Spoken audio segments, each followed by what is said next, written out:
Hello everybody and welcome.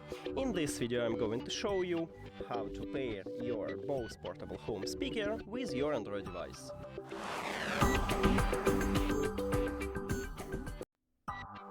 You have to start by open settings and then go to connected devices. Now click pair new device, and after that, right here at the top of the speaker we have a controls. Firstly, you need to press one time and the power button to turn on your speaker.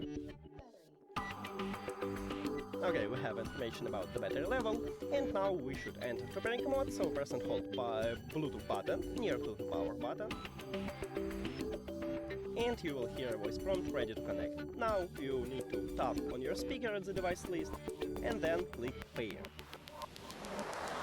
And we did it! Thank you for watching this video. If you found it helpful, please consider subscribing to the channel and leave a like on the video. See you later!